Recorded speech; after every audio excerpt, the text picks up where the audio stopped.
नमस्कार, मी किरण नाईक आणि तुम्ही बघत आहात लोकमत लाईव्ह। नाशिक शहरातील तब्बल 49 जे बिल्डर आहेत त्यांच्यावर आता थेट गुन्हे दाखल झालेले आहेत। खरं तर यामध्ये म्हाडाला त्यांनी फ्लॅट दिले नाही, कारण की जर 1 एकरपेक्षा जास्त मोठा प्रकल्प असला त्याच्यातील साधारण 20% घरं हे म्हाडाला द्यावे लागतात आणि 80% हे बिल्डरला बाजारभावाप्रमाणे विकावे लागतात।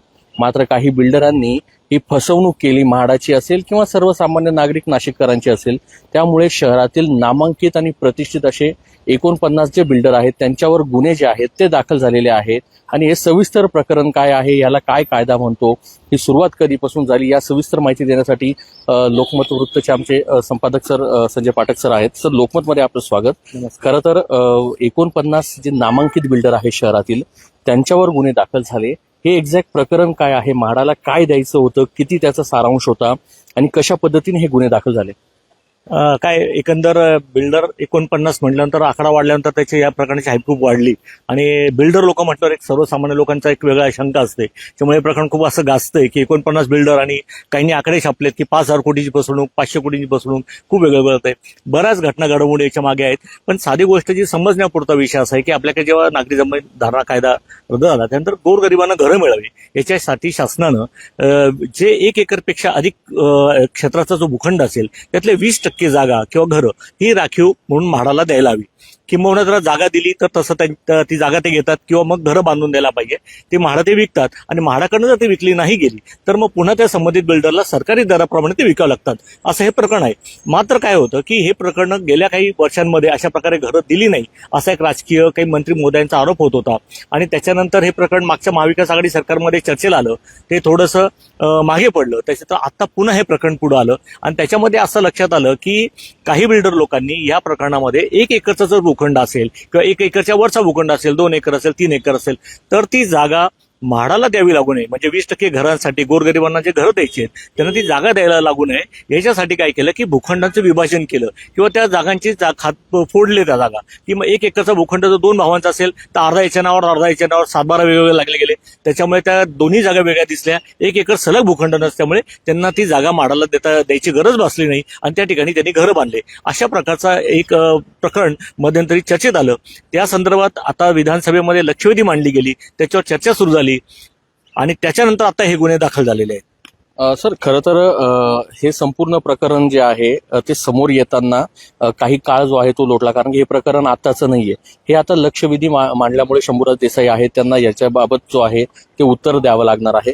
खरं तर जे ह्या जागाची मोजमाप असेल किंवा जे जागाचे जे 2 घटक होतात किंवा 2 भाग करतात, त्यामध्ये भूमी अभिलेख असेल किंवा नाशिक महानगरपालिका असेल किंवा नगर रचना किंवा बांधकाम विभाग यांचा एक वेगवेगळा सहभाग याच्यामध्ये आढळून येतो का? कारण की हा घोटाळा काय एकटा बिल्डर करू शकत नाही, याला कुठेतरी संगनमत जे आहे ते मिळूनच हे सर्व घोटाळे होऊ शकतात।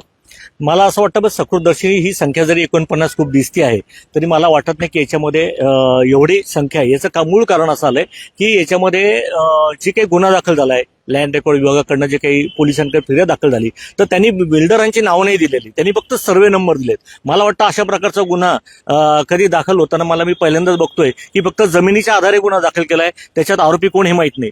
दुसरी गोष्ट अशी नंतर लक्षात आली की हे गुन्हे दाखल होताना सर्व जण दोषी आहेत का, तर याची अजून चौकशी व्हायची आहे। सरकारी अधिकाऱ्यांनी जी माध्यमांना सांगितलंय त्यांनी असं सांगितलं आम्ही हे पोलिसांकडे प्रकरण दिलेलं आहे। आता हे प्रकरण दिल्यानंतर पोलीस याच्या चौकशी करतील आणि दोषी असेल त्यांच्यावर कारवाई करतील। म्हणजे हे दोषी आहेत की नाही हे सरकारी यंत्रणेला माहित नाही, पण त्यांनी गुन्हे मात्र दाखल करून टाकले। आणि हे देताना काय केलंय की मी जसं म्हटलं की सर्व लोक सज्जन आहेत किंवा अगदी दोषमुक्त आहेत, निर्दोष आहेत अशातला भाग नाही। नाशिकमध्ये जमिनीचे घोटाळे म्हटले की काही विशिष्ट बिल्डर लोकांची नावं डोळ्यासमोर येतात आणि त्यात खरं असतं, बऱ्याच वेळा ते अडकलेले असतात, हे लोकांनाही माहिती आहे। परंतु जे लोक अनेकदा जे चांगले आहेत अशा लोकांची सुद्धा या प्रकरणामध्ये नावं घेतली गेलेली आहेत आणि त्यांची खूप अडचण वाढली। आता एकदा नाव तुमचं त्या आरोपीमध्ये आलं की शेवटी त्यांची इमेज, त्यांचा विश्वासार्हता, त्यांचा व्यवहार हा सगळा त्याच्यामध्ये येतो। मला मिळालेली माहिती अशी काही लोकांचं असं पण आहे की त्यांचं क्षेत्र होतं 1 एकर पण त्याच्यामधून डीपी रोड चाललाय। डीपी रोड जर महापालिकेने टाकला असेल तर 1 एकरचं जो क्षेत्र जातच नाही तर ते 1 एकर होऊ शकत नाही, कसं लागू होईल? नंबर 2, काही ठिकाणी महापालिकेनेच या ठिकाणी त्या जागांना घरांना परवानग्या दिल्यात किंवा त्यांनी 20% जागा सोडली म्हाडासाठी, अशाही काही विकासकांचं नाव याच्यामध्ये आहे, अशी पण माहिती आहे. अर्थात ही खासगीतली माहिती आहे, चौकशीमध्ये काय सिद्ध होईल. पण आपण जो म्हणाला तो महत्वाचा विषय असा आहे की याच्यामध्ये सरकारी यंत्रणांचा असमन्वय हा सर्वात मोठा धोका आहे किंवा ज्या लोकांना त्रास होतोय. आपण जर पाहिलं तर जेव्हा राज्यामध्ये महाविकास आघाडी सरकार होतं त्यावेळी जितेंद्र आव्हाड हे गृहनिर्माण मंत्री होते. त्यांनी सर्वप्रथम हे प्रकरण बाहेर काढलं होतं की त्यांचं म्हणणं होतं नाशिकच्या अनेक बिल्डरांनी गरिबांना घरच दिली नाही आणि त्यांच्या जागा लाटल्या. ज्यावेळेस हे प्रकरण पुढे आलं तेव्हा ते संबंधित बिल्डर होती, त्यांनी काही त्यांचे कागदपत्र दिले वगैरे वगैरे, त्यातला एक अहवाल त्यावेळेस शासनाकडे पाठवण्यात आला. पण त्याच्यात असं पण आढळलं की काही बिल्डरांनी घरं बांधण्यासाठी जागा म्हाडाला दिल्या, परंतु म्हाडाने असं सांगितलं की आमच्याकडे पैसे नाही म्हणून ही जागा त्यांनी ना हरकत दाखला देऊन ह्या जागा परत देऊन टाकलेल्या आहेत. म्हाडाला घरं देऊ केले पण म्हाडाने ते परत केलेले आहेत असं सुद्धा आढळलंय. म्हाडा आताच्या काळामध्ये थोड्याशा जमिनींचे भाव वाढले, घरांचे भाव वाढले. नाशिकमध्ये एक आपण पाहिलं असेल तर 2 रूम किचन आता 45 लाखाला चांगल्या भागात जातो. तर आता थोडीशी घरांची किमती वाढल्यामुळे लोक म्हाडाला प्रतिसाद द्यायला लागले. अदरवाईज म्हाडाच्या घरांना प्रतिसादही नव्हता. अशा स्थितीमध्ये म्हाडाने ते घर सुद्धा बांधलेले नाहीयेत. हा एक भाग वेगळा.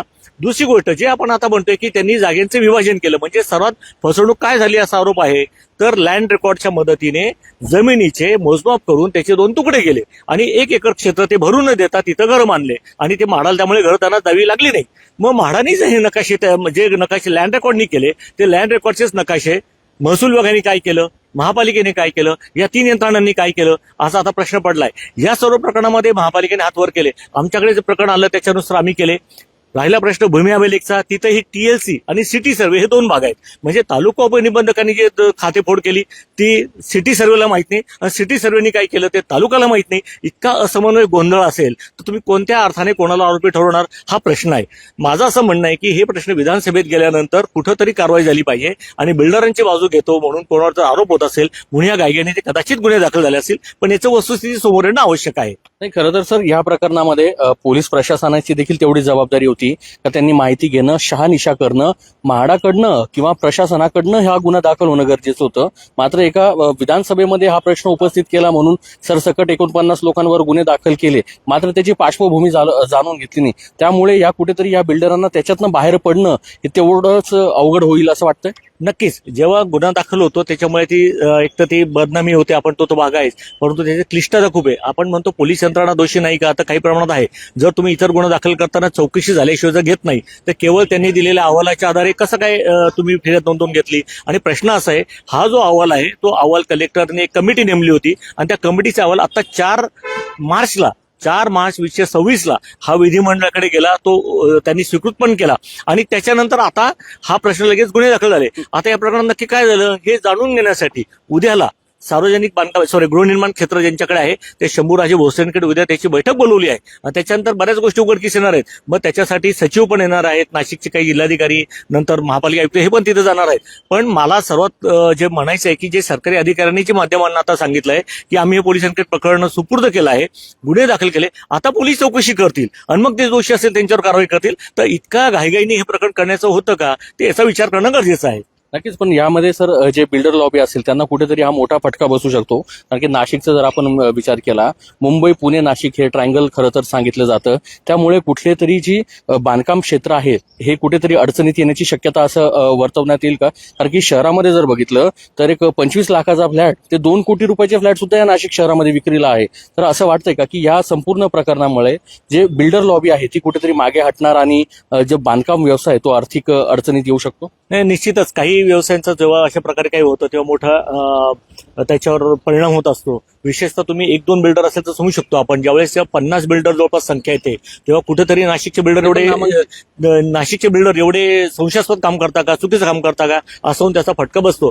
प्रश्न मी परत एकदा पुन्हा सांगतो की याच्यामध्ये सर्वच बिल्डर दोषी नाहीत, तर सर्वच बिल्डर म्हणजे चांगले काम करता अशातलाही भाग नाही. त्यातले काही दोषी आहेत, असू शकतात. किंबहुना अशी पण चर्चा आहे की जिल्हाधिकाऱ्यांनी जी समिती नेमली त्यांच्या समोर जे प्रकरण आले त्यातले काही प्रकरण हे बाजूला सारले गेलेत अशी एक चर्चा. तो एक आणखी संशोधनाचा विषय आहे. तर काही लोकांच्या चुकांमुळे हे क्षेत्र बदनाम होतं आहे तितकंच खरंय आणि त्याचा फटका बसतोय पण तितकंच खरंय. नाशिकमध्ये गुंतवणूक वाढली आहे, नाशिकचा चौबाजून विकास होतोय, कुंभमेळा येतोय, औद्योगिकरण वाढतंय, दळणवळणाची साधनं वाढतायत, महामार्ग वाढत चालले, आपल्याकडे त्याचं जाळं वाढत चाललंय, विमानतळ वाढत चाललंय आणि असं सगळं होत असताना जेव्हा कुठेतरी असं वाटतंय की कुठल्या राजकीय इच्छाशक्तीशिवाय आपलं नाशिक कुठेतरी वर चाललंय पडलंय अशा ठिकाणी जर असे डायरेक्ट 50-50 बिल्डर गुन्हे दाखल असं जर आलं तर हे फार फटका होऊ शकतो. मला असं वाटतं याच्यात जर योग्य छाननी करून खरे दोषी आहे त्यांच्याच विरुद्ध जर ते प्रकरण गेलं असतं तर एवढी त्या प्रकरणाची राज्यभर चर्चा झाली नसती. नक्कीच. खरं तर पाठक सर होते, त्यांनी अत्यंत महत्वाची माहिती दिली. 49 बिल्डर जे आहे ते सरसकट गुन्हे त्यांच्यावर दाखल करण्यात आलेले आहे. त्यामुळे कुठेतरी शहानिशा म्हणजे त्या सिटी सर्व्हेकडनं असेल, म्हाडाकडनं असेल, महापालिका असेल किंवा पोलीस प्रशासन असेल यांच्याकडनं या गोष्टीची शहानिशा करणं गरजेचं होतं आणि जो दोषी होता त्याच्यावर ही कारवाई 100% केली पाहिजे. पण विधानसभेमध्ये आवाज उठवला, लक्षवेधी मांडली म्हणून सर्व सरसकट 49 गुन्हे दाखल करून याच्यामध्ये जे काही चांगले बिल्डर असतील किंवा ज्यांनी काम खरंच जेन्युइन पद्धतीने केलं असेल त्यांच्यावर देखील हा गुन्हा दाखल झालेला आहे. त्यामुळे ते ह्या दोषामध्ये या संपूर्ण घोटाळ्यामध्ये त्यांचा समावेश नाही हे सिद्ध करताना अनेक वर्ष जातात. आणि नाशिक, पुणे आणि मुंबई असा हा जो ट्रँगल आहे त्यामुळे बांधकाम क्षेत्राला देखील मोठा आर्थिक फटका जो आहे तो या ठिकाणी बसू शकतो. कारण की नाशिक शहरातील नामांकित 49 बिल्डरांवर गुन्हा दाखल होणे ही काही छोटी गोष्ट नाहीये. त्यामुळे तुम्हाला या बातमीबद्दल काय वाटतंय, बिल्डरांच्या या संपूर्ण प्रकरणाबद्दल आपल्या ज्या प्रतिक्रिया असतील त्या कमेंट बॉक्समध्ये नक्की व्यक्त करा. मी किरण नाईक, लोकमत.com साठी नाशिक.